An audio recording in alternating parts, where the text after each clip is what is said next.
Christian کا عقیدہ ہے کہ حضرت عیسیٰ اللہ کے بیٹے ہیں، تو پھر ان کے عقیدے کے مطابق وہ کون سی شخصیت ہے جو باپ ہے؟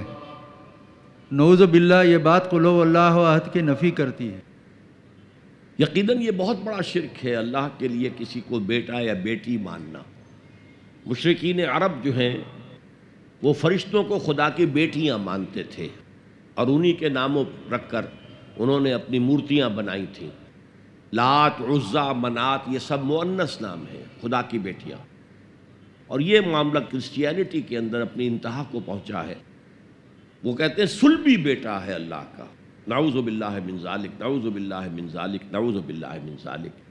میں نے اس کی نفی کی تھی کہ شرک بالذات جو بدترین شرک ہے، شرک فی الذات، اس کی یہ بدترین صورتیں ہیں اور یہ ناقابل معافی ہے۔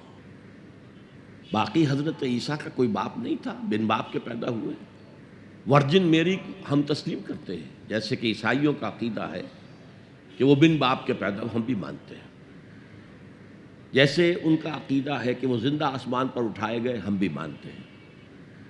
فرق کیا ہے؟ وہ سمجھتے ہیں کہ وہ سولی چڑھے، وہاں مرے، پھر دوبارہ زندہ ہوئے، پھر اٹھائے گئے۔ ہم کہتے ہیں نہیں، وہ سولی چڑھے ہی نہیں۔ وما قتلوہ وما صلبوہ ولکن شبہ لہم۔ ایک مشابہت پیدا کر دی گئی تھی ان کے لیے، ایک اور شخص کی شکل بنا دی گئی تھی حضرت عیسیٰ کی سی، اور وہ سولی چڑھا ہے۔ اور یہ انجیل برنباس جو ہے، جو ویسے عیسائی اسے کینونیکل تسلیم نہیں کرتے، مستند نہیں مانتے، اپوکریفل کہلاتے ہیں۔ انجیلیں اور ہیں، ان میں سے ایک ایونجیلیم برنابے، برنباس کی انجیل ہے، اس میں یہ بات واضح کی گئی کہ حضرت عیسیٰ کے حواریوں میں سے جس نے غداری کی تھی اور مخبری کر کے پکڑوانے کی کوشش کی تھی، اس کی شکل بدل دی گئی تھی اور وہ سولی چڑھا ہے۔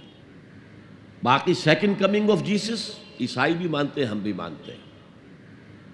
تو اس اعتبار سے حضرت مسیح کی شخصیت کے بارے میں، ان کے میریکلز ہم بھی مانتے ہیں، قرآن بھی تسلیم کرتا ہے، ہمارا ان کا بہت قرب ہے۔ لیکن خدا کا بیٹا ماننا یہ بدترین شرک ہے، اور سولی پر چڑھ جانا ان کا، یہ ہم کسی صورت تسلیم نہیں کر سکتے۔